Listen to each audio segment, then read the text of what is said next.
Hello friends, मैं दीपक साहू। स्वागत है आपका हमारे YouTube channel CGPSC handwritten notes में। अगर आप हमारे चैनल में नए हैं तो चैनल को सब्सक्राइब कर लीजिए और बेल आइकन को भी क्लिक कर लें ताकि आने वाले वीडियो का नोटिफिकेशन आपको मिलता रहे। और वीडियो को अधिक से अधिक शेयर कीजिए जिससे इसका लाभ आपके दोस्तों को भी मिले। आज का हमारा टॉपिक है छत्तीसगढ़ के क्षेत्रीय राजवंश। इसके बाद हमारा अगला वीडियो छत्तीसगढ़ के मध्यकालीन इतिहास के बारे में पढ़ेंगे। तो वीडियो को आप पूरा देखिए ताकि याद करने में सहायक हो। टॉपिक है हमारा क्षेत्रीय राजवंश। इसके पृष्ठभूमि के बारे में जान लेते हैं। इसे दो भागों में बांटते हैं, दक्षिण कोसल के राजवंश और दूसरा बस्तर के राजवंश। दक्षिण कोसल के राजवंश के इसके अंतर्गत राजर्षि तुल्य वंश, सरबपुरी वंश, पांडु वंश, बाण वंश और कवर्धा के फड़ीनांग वंश आते हैं। और बस्तर के राजवंश के अंतर्गत नल वंश, छिंदक नाग वंश, काकती वंश आते हैं।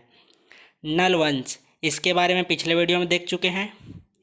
और कवर्धा के फड़ीनांग वंश, बस्तर के छिंदक नाग वंश, काकती वंश, इसके बारे में छत्तीसगढ़ के मध्यकालीन इतिहास के बारे में देखेंगे। तो पहला टॉपिक देखते हैं राजर्षि तुल्य वंश के बारे में। तो इसकी राजधानी थी आरंग। शासनकाल था लगभग 5वीं शताब्दी के समय। जानकारी के स्रोत हैं आरंग अभिलेख। इसी अभिलेख से राजर्षि तुल्य वंश के शासकों के बारे में जानकारी मिलती है। इसमें कुछ विशेष हैं। तो पहला तो ये कि यह छत्तीसगढ़ का प्रथम स्थानीय राजवंश है।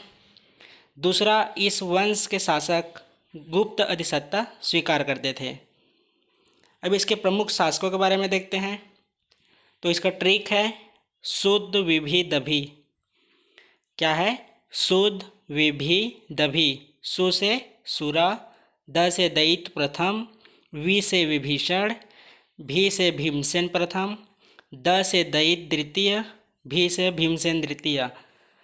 शासकों के नाम याद रखना पड़ेगा, इसलिए इसको एक दो बार लिख के देख लेंगे ताकि याद करने में सहायक हो। तो राजर्षि तुल्य वंश इसके शासकों का ट्रिक है शुद्ध विभि दभी। अगला टॉपिक है हमारा सरबपुरी वंश। इनका शासनकाल था 5वीं से 6वीं शताब्दी, अर्थात 5वीं शताब्दी के अंतिम चरण से लेकर 6वीं शताब्दी के प्रथम चरण तक। संस्थापक हैं इसके सरबराज। भानुगुप्त के एरड़ अभिलेख में उल्लेख है इसका। राजधानी की बात करें तो सरबपुर। कुछ विद्वानों का मत है कि यह सारंगगढ़ में स्थित हो सकता है। उपराजधानी श्रीपुर अर्थात वर्तमान सिरपुर। धर्म की बात करें तो ये लोग वैष्णव धर्म को मानते थे अर्थात भागवत धर्म को। जानकारी के स्रोत हैं भानुगुप्त के एरड़ अभिलेख। अब इसके प्रमुख शासकों के बारे में देखते हैं। तो इसके प्रमुख शासक हैं सरबराज, प्रसन्नमात्र, जयराज, प्रवरराज प्रथम, सुदेवराज और प्रवरराज द्वितीय। इनके बारे में देखते हैं। सरबराज सरबपुरी वंश के संस्थापक हैं। जानकारी भानुगुप्त के एरड़ अभिलेख से पता चलता है।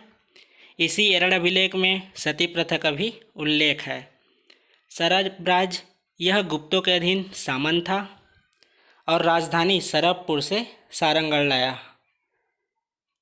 प्रसन्नमात्र इन्होंने निडेला नदी वर्तमान लीलागढ़ नदी के किनारे प्रसन्नपुर वर्तमान मल्हार नगर बसाया और राजधानी सारंगगढ़ से मल्हार ले आया। इसने गरुड़ चक्र शंखयुक्त सोने के सिक्के चलवाए थे। अगला शासक के बारे में देखते हैं जयराज के बारे में। जयराज बालचंद्र जैन का मत है कि प्रसन्नमात्र के पुत्र का नाम जयराज, मानमात्र और दुर्गराज था। अर्थात इनका कथन है कि जयराज का ही नाम मानमात्र और दुर्गराज था। अजय मित्र शास्त्री का मत है कि प्रसन्नमात्र के पुत्र जयराज तथा मानमात्र दुर्गराज उसके दो अलग अलग पुत्र थे। अर्थात दो अलग पुत्र थे, एक जयराज और दूसरा मानमात्र दुर्गराज। जयराज ने ही दुर्ग शहर की स्थापना की और अपने मुद्रा पर गजलक्ष्मी का अंकन करवाया था। अगला शासक के बारे में देखते हैं, प्रवरराज प्रथम। इन्होंने राजधानी मल्हार से श्रीपुर अर्थात वर्तमान सिरपुर लाया था। ठीक, किसने लाया था? प्रवरराज प्रथम ने। अगला शासक है सुदेवराज। इसके सामंत का नाम इंद्रबल था, जो सत्ता का संचालन करने लगा। अगला शासक प्रवरराज द्वितीय। सुदेवराज के सामंत इंद्रबल ने प्रवरराज द्वितीय को हराकर, अर्थात जो सुदेवराज का पुत्र है प्रवरराज द्वितीय को हराकर इस क्षेत्र में पांडु वंश की नींव रखी थी। और अंतिम सरबपुरी शासक था प्रवरराज द्वितीय। अगला टॉपिक देखते हैं पांडुवंश के बारे में। पांडुवंश, इंद्रबल ने सरबपुरी वंश को समाप्त कर छत्तीसगढ़ में पांडुवंश की स्थापना की थी। किसने की थी? इंद्रबल ने। छत्तीसगढ़ में इस वंश की निम्न शाखा थी।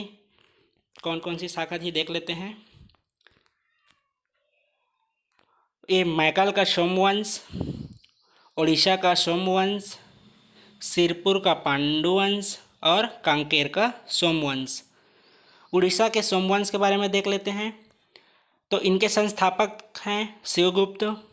इनकी उपाधि थी त्रिकलिंगाधिपति। याद रखेंगे, सोमवंशी राजा महाभवगुप्त ने त्रिकलिंगाधिपति की उपाधि धारण किया था। उसके बाद देखते हैं मैकल का सोमवंश। इनकी राजधानी थी अमरकंटक और संस्थापक हैं सूरबल। उसके बाद देखते हैं कांकेर का सोमवंश। इसके संस्थापक हैं सिंहराज। प्रमुख शासकों में विशेष कर्णराज के बारे में देखते हैं। यह एक शैव पुजारी था जिसने कर्णेश्वर शिव महादेव मंदिर का निर्माण सिहावा में करवाया था। उसके बाद है सिरपुर का पांडुवंश। इसका डिटेल नीचे देखते हैं। सिरपुर का पांडुवंश, इन सरबपुरी शासकों के पश्चात दक्षिण कौशल में सोमवंशी शासकों का राज्य हुआ। इन्हीं अभिलेखों में इन्हें पांडुवंश कहा गया है। शासनकाल इनकी बात करें तो 6वीं से 7वीं शताब्दी। संस्थापक की बात करें तो उदयन, इसे आदि पुरुष भी कहते हैं। वास्तविक संस्थापक हैं इंद्रबल और इनकी राजधानी थी सिरपुर। ये उपाधि धारण करते थे परम भागवत का। अब इनके शासकों के ट्रिक के बारे में जान लेते हैं। तो इनका ट्रिक है उई नम नच हम। सिरपुर के पांडुवंश के शासकों का नाम है, इसका ट्रिक है उई नम नच हम। उ से उदयन, ई से इंद्रबल, न से नन्नराज प्रथम, म से महाशिव तिवर्देव, न से नन्नराज द्वितीय, च से चंद्रगुप्त, ह से हर्षगुप्त और म से है महाशिवगुप्त बालार्जुन। याद रखना पड़ेगा आपको, तो ट्रिक को 1-2 बार लिख के देख लेंगे। अब प्रमुख शासकों के बारे में देखते हैं। तो उदयन ये पांडुवंश के संस्थापक थे। इसे पांडुवंश का आदि पुरुष भी कहा जाता है। अगला शासक है इंद्रबल। छत्तीसगढ़ में पांडुवंश के वास्तविक संस्थापक हैं ये। इन्होंने इंद्रपुर नामक नगर बसाया, जिसका वर्तमान नाम खरौद है। साथ ही खरौद में 1.25 लाख छिद्र युक्त शिव जी का लक्ष्मणेश्वर मंदिर का निर्माण करवाया। इसी में ईशान देव का भी उल्लेख है। अगला शासक है तिवर्देव। इनकी उपाधि धारण किए थे सकल कौशलाधिपति की। याद रखेंगे कि आगे कलचुरी शासक पृथ्वीदेव ने भी उपाधि धारण की है। तिवर्देव अनुयायी थे वैष्णव धर्म के।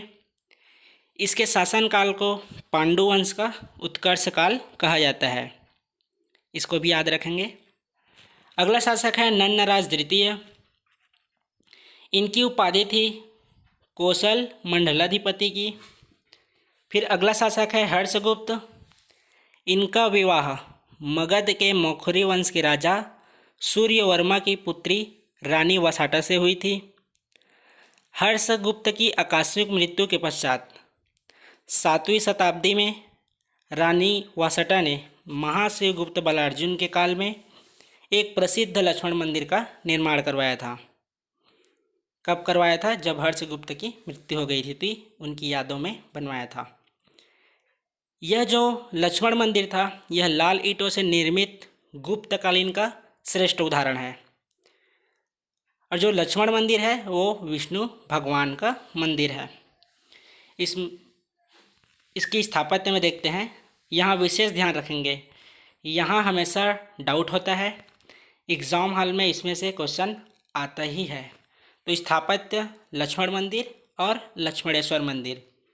लक्ष्मण मंदिर है सिरपुर महासमुंद में, लक्ष्मणेश्वर मंदिर है खरौद जांजगीर चांपा में। निर्माण प्रारंभ लक्ष्मण मंदिर के करवाए थे वासटा देवी ने और पूर्ण करवाया था महाशिवगुप्त बालार्जुन ने। लक्ष्मणेश्वर मंदिर का निर्माण इंद्रबल द्वारा करवाया गया था, जिसका जीर्णोद्धार कलचुरी शासक रत्नदेव तृतीय द्वारा किया गया था। जो लक्ष्मण मंदिर है सिरपुर का वो भगवान विष्णु का मंदिर है।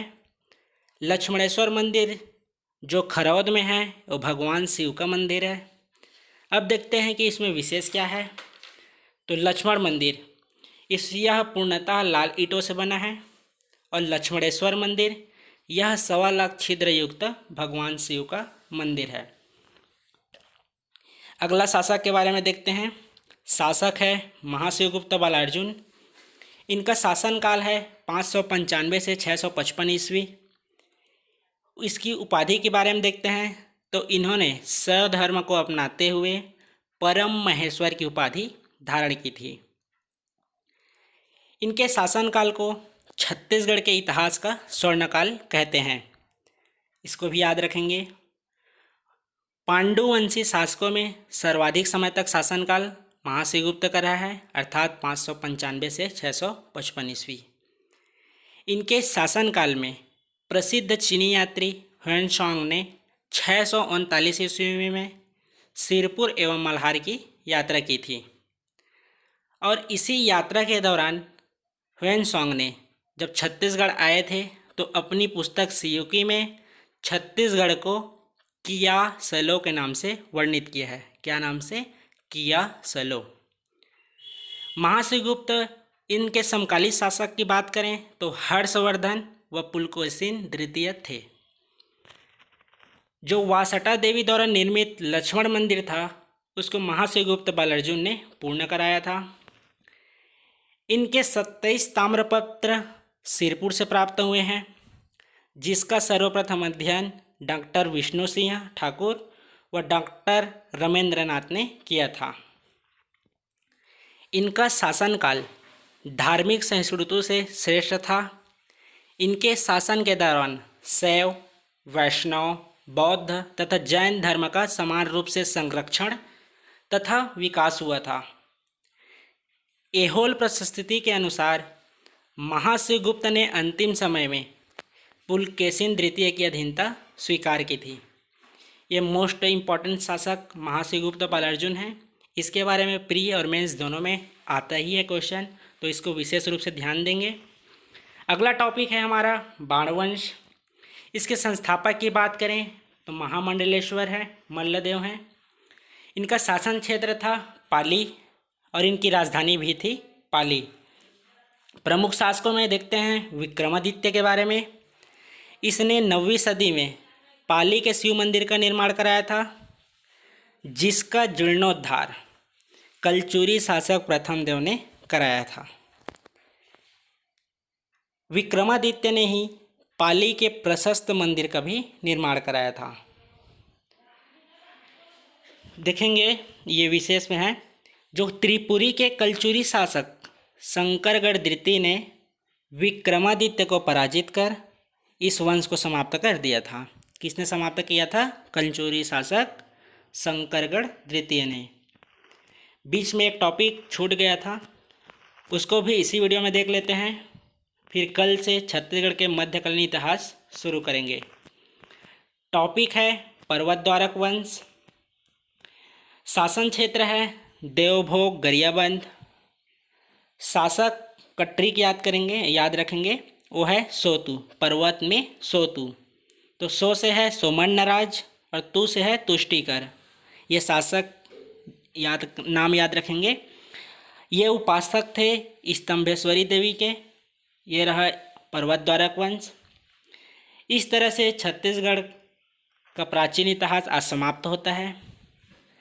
कल से छत्तीसगढ़ का मध्यकालीन इतिहास शुरू करेंगे। यह भी एग्ज़ाम के पॉइंट ऑफ से इम्पॉर्टेंट पार्ट है। तो वीडियो को अधिक से अधिक शेयर कीजिए और वीडियो कैसा लगा आप अपना विचार हमें कमेंट करके ज़रूर बताएं। धन्यवाद।